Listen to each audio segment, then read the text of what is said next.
પરિબળો અસર કરે છે, આવેગિક પરિબળો અસર કરે છે. આ પ્રકારનો આપણે પ્રશ્ન મૂકી શકીએ.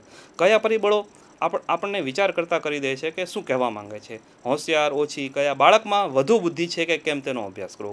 વધુ બુદ્ધિ મનોવૈજ્ઞાનિક અથવા તો કોઈ પણ સંશોધક આવી ભાષાનો ઉપયોગ કરતા નથી. વિદ્યાર્થીમાં ડિપ્રેશન ઓછું છે કે કેમ તેનો અભ્યાસ કરો. ડિપ્રેશન પણ ઓછું, વધારે, આવા શબ્દોનો ઉપયોગ આપણે કરતા નથી. કેટલાક સંશોધનો દર્શાવે છે કે દારૂના સેવનથી કૌટુંબિક સમસ્યાઓ ઉદ્ભવે છે. હવે કેટલા ઘણી વખતે રિસર્ચના આપણે થેસિસ જોઈએ અને રિવ્યૂ ઓફ લિટરેચરમાં જોઈએ કે મેની સ્ટડીઝ, ફ્યુ સ્ટડીઝ. તો આવા શબ્દોનો ઉપયોગ આપણે રિસર્ચમાં નથી કરતા. મેની, ફ્યુ, કેટલાક સંશોધનો, મોટાભાગના સંશોધનો આવું દર્શાવે છે. પણ એની જગ્યાએ આપણે રિસર્ચની અંદર આવો ઉપયોગ કરીએ કે આ સ્ટડી થઈ છે અને એ સ્ટડીનું આપણે નામ લખીએ, મેન્શન કરીએ ત્યાં, અને એ વધારે આપણને ઉચિત રહે છે.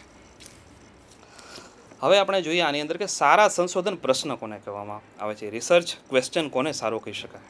રિસર્ચ ક્વેશ્ચન સારો જે છે એ એક તો સ્પષ્ટ હોવો જોઈએ. જે સંશોધન સમસ્યા માટેનો જે પ્રશ્ન છે એ એકદમ ક્લિયર, સ્પષ્ટ હોવો જોઈએ. દાખલા તરીકે વિદ્યાર્થી વર્ગમાં શા માટે ધ્યાન કેન્દ્રિત કરી શકતા નથી. આપણે આ પ્રશ્ન જોઈએ તો આપણને બધાને સમજાઈ જાય છે એને વાંચતા જ. શિક્ષિત બેરોજગાર યુવાનોમાં મનોભારનું પ્રમાણ કેટલું છે તેનો અભ્યાસ કરવો. આ ખરાની નિશાની દર્શાવે છે કે આ બધા સ્પષ્ટ, ક્લિયર છે. આ બધા પ્રશ્નો છે એ ક્લિયર છે. નોકરી ન કરતા વ્યક્તિમાં મનોભારનું પ્રમાણ કેટલું છે તેનો અભ્યાસ કરવો. તો આ ક્લિયર પ્રશ્ન નથી, કારણ કે નોકરી ન કરતા વ્યક્તિ એટલે એમાં તમે શેનો સમાવેશ કરશો છો. નોકરી ન કરતામાં બિઝનેસમેનનો પણ સમાવેશ થાય, નોકરી ન કરનારના મજૂરોનો પણ સમાવેશ થાય છે, નોકરી ન કરનારામાં જે ઘરકામ કરનારી સ્ત્રીઓનો પણ સમાવેશ થાય છે. એટલે અહીંયા સ્પષ્ટ નથી. નોકરી ન કરનાર જે આપણે અહીંયા લખેલું છે એ સ્પષ્ટ નથી, નોટ ક્લિયર. એટલે આ પ્રકારની સમસ્યા ન રાખીએ આપણે કે જે આપણને સ્પષ્ટ ન હોય. આ પ્રકારનો પ્રશ્ન ન રાખીએ કે જે સ્પષ્ટ ન હોય. આપણે સ્પષ્ટ પ્રશ્નો રાખવા જોઈએ, નિશ્ચિત હોય. સંશોધનનો પ્રશ્ન સ્પેસિફિક હોવો જોઈએ, એકદમ નિશ્ચિત હોવો જોઈએ કે આપણને પ્રશ્ન, જ્યારે પણ સંશોધનનો પ્રશ્ન આપણે જ્યારે એને મૂકીએ ત્યારે કોઈ પણ વ્યક્તિ એની વિશે સ્પેસિફિક નોલેજ મેળવે. દાખલા તરીકે બાળક, યુવાન, પુરુષ, સ્ત્રી, ગ્રામ્ય, શહેરી, સાક્ષર, નિરક્ષર વગેરે નિદર્શ અંગેના સેમ્પલ આપણે લઈએ છીએ. એની અંગેની નિશ્ચિતતા છે કે આ પ્રકારનો જો અમે સેમ્પલ લીધો છે, બાળકો ઉપર જ સંશોધન થયું છે, અથવા તો પુરુષ પર સંશોધન થયા છે, અથવા ગ્રામ્ય, અથવા તો શહેરી, સાક્ષર, અથવા તો નિરક્ષર વગેરે ઉપર આપણે સંશોધન સ્પષ્ટ છે. બુદ્ધિ, મનોભાર, કાર્ય સંતોષ, અભિરુચિ, વ્યવસાયિક સંતોષ, સ્વપ્રતિમા, સ્વ, વ્યક્તિત્વ, સ્મૃતિ વગેરે પણ સંશોધનના વિષયોમાં નિશ્ચિતતા. એટલે જેટલો આપણો વિષય નિશ્ચિત હશે, સ્પેસિફિક હશે, તેટલું બીજા લોકો આપણો સંશોધનનો વિષય વાંચશે, એની સમસ્યા અથવા તો પ્રશ્ન વાંચશે તો એ પણ સ્પષ્ટ થશે અને આપણું કોમ્યુનિકેશન પણ એ રીતે બહુ સારું આપણે અન્ય વ્યક્તિઓ સાથે કરી શકીએ છીએ. ત્રીજી વસ્તુ છે કે હલ થઈ શકે તેવો પ્રશ્ન હોવો જોઈએ. જે પ્રશ્ન છે આન્સરેબલ, જવાબ આપી શકો એવો હોવો જોઈએ. સંશોધન કઈ રીતે કરવાનું થશે, પદ્ધતિ કઈ પ્રકારની હશે, પરિણામ, અનુમાન. આપણે જ્યારે પણ રિસર્ચ પ્રોબ્લેમ સિલેક્ટ કરતા હોઈએ છીએ, થીસીસ બનાવીએ, સંશોધન કરીએ, રિસર્ચ કરીએ, ત્યારે આપણી પાસે આખો આઈડિયા, એનું આખું આપણી ડિઝાઇન આપણી પાસે હોવી જોઈએ કે આપણે કેટલા ડેટા લેવાના છીએ, એ ડેટા આપણને મળશે કે કેમ, એની અવેલેબિલિટી કેટલી છે, એની આપણે જે પદ્ધતિ જે છે એની માટેના સાધનો અવેલેબલ છે કે કેમ, રિલાયેબલ છે કે કેમ એ સાધનો, અને એનું પરિણામ કયા પ્રકારનું આવશે. પરિણામનું આપણે થોડું અનુમાન પણ કરી શકીએ કે આ પ્રકારનું પરિણામ આવવાની શક્યતાઓ છે.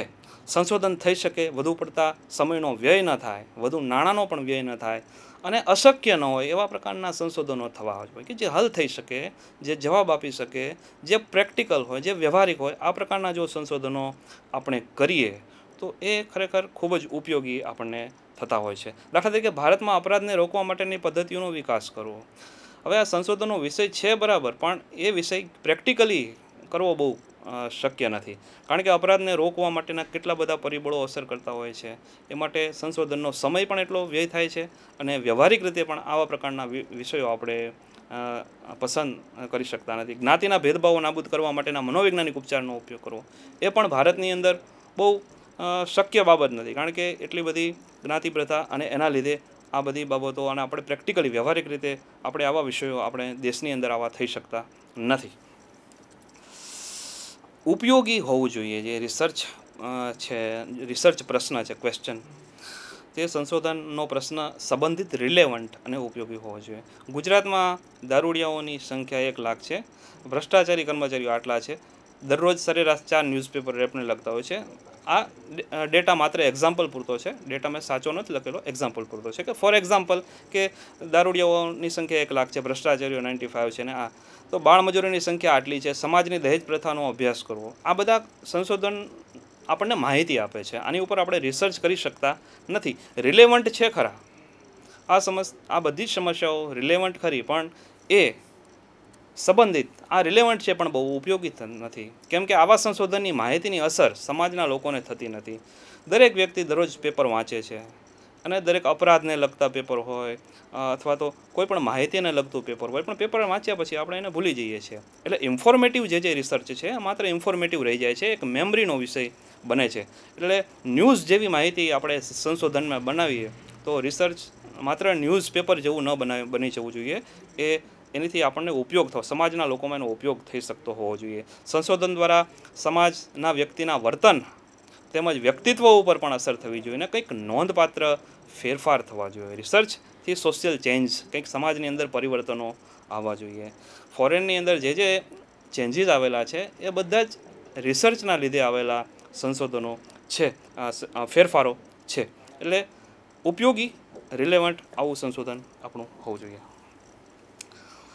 સમસ્યા કથનની એક બીજી પણ લાક્ષણિકતા છે. પહેલી લાક્ષણિકતા જોઈએ આપણે, હવે આ બીજી લાક્ષણિકતા છે. સમસ્યા કથન 2 અથવા 2થી વધારે પરિવર્તીય વચ્ચેનો સંબંધ અભિવ્યક્ત કરે છે. એ તો આપણે આગળ વ્યાખ્યામાં પણ જોયું કે સમસ્યા કથન 2 અથવા 2થી વધારે, શીખવાની પદ્ધતિ અને શીખવાના વિષયવસ્તુનો વિદ્યાર્થીની નિયમિતતા પર શું અસર થાય છે તેનો જો આપણે અભ્યાસ કરવા માંગીએ તો 2 સ્વતંત્ર પરિવર્તીઓ છે અને એક આધારિત પરિવર્તીય આની અંદર આપણે જોઈ શકીએ છીએ. એટલે બંનેનો સંબંધ 2 પણ હોય, 2 કરતાં વધારે પણ હોય. ટીવીના કાર્યક્રમ, આક્રમક કાર્ટૂન પ્રોગ્રામની બાળકના વર્તન પર શી અસર થાય છે એનું પણ સંશોધન થશે. ઘણા બધા એ વિષયો જેમાં એક પરિવર્તીયની બીજા પરિવર્તીય પર શી અસર થાય છે તેનો આપણે અભ્યાસ કરીએ છીએ. સમસ્યા કથનની મુખ્ય 3 લાક્ષણિકતાઓમાં ત્રીજી લાક્ષણિકતા, સમસ્યા કથન વૈજ્ઞાનિક પદ્ધતિઓ દ્વારા ચકાસી શકાય તેવું હોવું જોઈએ. ઇટ શુડ બી ટેસ્ટેબલ, વિશ્વસનીય. તમે જુઓ કે મેડિકલ સાયન્સ આખું આપણે જોઈએ તો મેડિકલ સાયન્સની અંદર જે ડેઇલી રિસર્ચ થતા હોય છે, કોઈ પણ પ્રકારની મેડિસિનની શોધ થાય, કોઈ પણ રોગનો ઉપચારની પદ્ધતિઓ થાય છે, તો એ ચેલેન્જેબલ, કોઈ પણ વ્યક્તિ એને ચેલેન્જ કરી શકતું નથી. કારણ કે એક સત્ય હોય છે, એક ઠોસ હોય છે અને એક વિશ્વસનીય હોય છે. આપણે એની ઉપર વિશ્વાસ કરી બેસીએ છીએ એટલે ચકાસી શકાય એવું હોય છે. એટલે મેડિકલ સાયન્સ એકદમ આઈડિયલ રિસર્ચ છે કે જેને આપણે ટેસ્ટ કરી શકીએ, જે ચકાસી શકાય એવું હોવું જોઈએ. Open for test. આપણે જ્યારે સંશોધન કરીએ ત્યારે આપણે કોઈ પણ સંશોધકને કહી શકીએ કે મારું રિસર્ચ છે, તમે કોઈ પણ વૈજ્ઞાનિક કરી શકો છો અને મેં જે પરિણામ હું લાવ્યો છું, જે પરિણામ, એ પરિણામ તમારે પણ એ જ પરિણામ આવી શકે છે. એનું મૂલ્યાંકન પણ કોઈ પણ વ્યક્તિને તમે આપી શકો. કોઈ પણ વૈજ્ઞાનિક, કોઈ પણ સંશોધન તમારા સંશોધનનું મૂલ્યાંકન પણ કરી શકતા હોવા જોઈએ. એટલે મૂલ્યાંકન કસોટીથી જે વ્યક્તિ ડરતા હોય તો એ સંશોધક બની શકે નહીં. સંશોધક ડેરિંગવાળા હોવા જોઈએ કે મારું આ સંશોધન છે, માર્કેટમાં છે, જેને પણ સંશોધન માટે એને ટેસ્ટ કરવું હોય તો પણ કરો, એનું મૂલ્યાંકન કરવું હોય તો પણ કરો. ઇન્ટરનેટમાં પણ હું મૂકું છું, વેબસાઇટ પણ મૂકેલું છે. જેને પણ વિરોધ હોય કોઈ તો એના પણ સૂચન આપો. તમે એવા પણ સૂચન લઈ શકો કે કોઈ ઘણી વખતે આપણને વિરોધ દ્વારા પણ માહિતી પ્રાપ્ત થતી હોય છે. એટલે વૈજ્ઞાનિક પદ્ધતિઓ દ્વારા ચકાસી શકાય તેવું હોવું જોઈએ કે જેને ટેસ્ટેબલ હોવું જોઈએ. જેનો ટેસ્ટ ન થઈ શકે એવું રિસર્ચ આપણે ઉપયોગી હોતું નથી. એ માત્ર ને માત્ર એક થિયરીનો વિષય, વાંચવાનો વિષય બની જાય છે અને વૈજ્ઞાનિક સંશોધન કહી શકતા નથી. હવે આગળ આપણે જોઈએ કે સમસ્યા પસંદગીના સ્ત્રોત, સોર્સિસ ઓફ પ્રોબ્લેમ સિલેક્શન.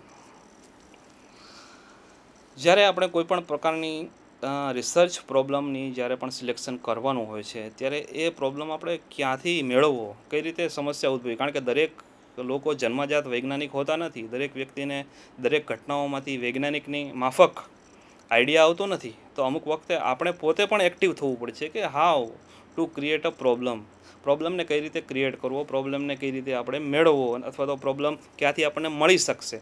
આની પણ આપણને થોડીક માહિતી, થોડુંક ડિરેક્શન જો આપણને મળી જાય તો આપણને ઘણું બધું ઉપયોગી થઈ શકે. દાખલા તરીકે સમસ્યાને લગતા સાહિત્ય અથવા તો પુસ્તકોના અભ્યાસ દ્વારા, પુસ્તકો, રિસર્ચ જર્નલ, એન્સાઇક્લોપીડિયા, આપણે ઇન્ટરનેટમાં જ્યારે પણ જોઈએ રિસર્ચ માટેની વેબસાઇટો ઘણી બધી છે, રિસર્ચ આર્ટિકલ પણ ઘણા બધા છે. સાયન્સ ડાયરેક્ટ તમે જુઓ, પબમેડ જુઓ, ઇન્ટરનેશનલ ઘણી બધી રિસર્ચ માટેની વેબસાઇટો છે કે જેમાં આપણે જ્યારે ઇન્ટરનેટમાં પેપર આપણે જોઈએ કે રિસન્ટ કયો આપણું જે સાયન્સ છે, મનોવિજ્ઞાન, ઇકોનોમિક્સ, ઇન્ટરનેશનલ જે વિષય છે એને ડેઇલી અપડેટ રહેવું પડે છે. અને ડેઇલી અપડેટ રહેવા માટે આપણે આ વેબસાઇટનો ઉપયોગ કરવો પડશે. ઇન્ટરનેટ જે છે એ દ્વારા આપણને પ્રવર્તમાન જે છે નોલેજ દ્વારા, સાહિત્ય દ્વારા આપણે સમસ્યા આપણને મળી શકે છે. દાખલા તરીકે હાલમાં અમેરિકાની અંદર રિલિજન અને સ્પિરિચ્યુઆલિટી ઉપર ખૂબ જ સંશોધનો થાય છે, યોગા ઉપર ખૂબ જ લેટેસ્ટ રિસર્ચ થાય છે. એટલે સ્પિરિચ્યુઆલિટી તરફ હાલનું સાયન્સ, સાયકોલોજીકલ સાયન્સ થોડું એ તરફ વળ્યું છે. તો એની આપણને માહિતી હોવી જોઈએ કે આપણે આ પ્રકારનો પ્રોબ્લેમ રાખી શકીએ ખરા. એટલે પુસ્તકો દ્વારા, એના અભ્યાસ દ્વારા આપણને એક આઈડિયા આવે છે. એવું નથી કે પુસ્તકો વાંચ્યા અથવા તો જર્નલ વાંચીને આપણે એની કોપી કરી નાખીએ અથવા તો એમાં લખેલો વિષય આપણે રાખી દઈએ. આપણે માત્ર પુસ્તકો અથવા જર્નલ અથવા તો વેબસાઇટ એનો ઉપયોગ માત્ર ને માત્ર રેફરન્સ તરીકે કરવાનો છે. અને આપણે એમાંથી આપણો પોતાનો આઈડિયા ક્રિએટ થવો જોઈએ, આપણો પોતાનો એક વિચાર જે રિસર્ચ તરીકેનો છે. પ્રોબ્લેમ આપણા મગજની અંદર ઉપસ્થિત થવો જોઈએ. પ્રોબ્લેમની આપણે કોપી નથી કરવાની, પ્રોબ્લેમ આપણો પોતાનો જનરેટ થયેલો હોવો જોઈએ. સમસ્યા આપણી સંશોધકની પોતાની ક્રિએટ થયેલી હોવી જોઈએ, નહીં કે કોઈ વ્યક્તિએ જર્નલ મૂકેલી છે અને એ પ્રોબ્લેમને હું મારો પ્રોબ્લેમ ગણું. એટલે એક પુસ્તક અથવા તો ગાઈડ, રિસર્ચ જર્નલો છે. બીજું, સંશોધકો અથવા તો માર્ગદર્શક અથવા તો અનુભવી પ્રાધ્યાપકના સંપર્ક દ્વારા પણ થઈ શકે છે. અમુક બાબતો એવી છે કે જે અનુભવી પ્રાધ્યાપકો હોય, આપણે એની ગાઈડ, આપણે એનું માર્ગદર્શન લઈ શકીએ. આપણે એને પૂછી શકીએ કે મારે રિસર્ચ કરવું છે સાહેબ, તો અત્યારે આજના યુગની અંદર કઈ કઈ બાબતોનો રિસર્ચ થઈ શકે છે. અથવા તો આપણે કોઈ રેફરન્સ પણ લઈ શકીએ કે સાહેબ તમારી પાસે કોઈ વેબસાઇટ હોય, કોઈ જર્નલો હોય, એની માહિતી આપો. તો જે લોકો અનુભવી છે, અનુભવને સૌથી વધારે આપણને એ શિક્ષક છે અનુભવ. એટલા માટે સંશોધક અથવા તો માર્ગદર્શક દ્વારા આપણે એનું માર્ગદર્શન મેળવીએ. આપણા અધ્યાપકો, સિનિયર અધ્યાપકો દ્વારા આપણે માર્ગદર્શન મળીએ અને આપણે કયું સંશોધન કરી શકાય એનો આપણે આઈડિયા લઈ શકીએ. એવો જે અધ્યાપક અથવા તો ગાઈડ છે એ આપણને માત્ર માર્ગદર્શન આપે છે. અને અલ્ટિમેટલી ફરીવાર એ જ પ્રશ્ન છે કે સમસ્યા તો આપણે પોતે જ સિલેક્ટ કરવાની છે, સમસ્યા તો આપણે માર્ગદર્શન દ્વારા આપણે પોતાની બનાવવાની છે. ગાઈડ અથવા તો માર્ગદર્શક માત્ર આપણને દિશા સૂચન કરશે. આપણે એવું નથી કે ગાઈડ પોતે સમસ્યા લખીને આપણને આપી દે કે તું આ રિસર્ચ કર. આપણે આપણો રિસર્ચનો ટોપિક તો આપણો પોતાનો હોય છે, માત્ર આપણે એની પાસેથી એક ડિરેક્શન મેળવવાનું હોય છે.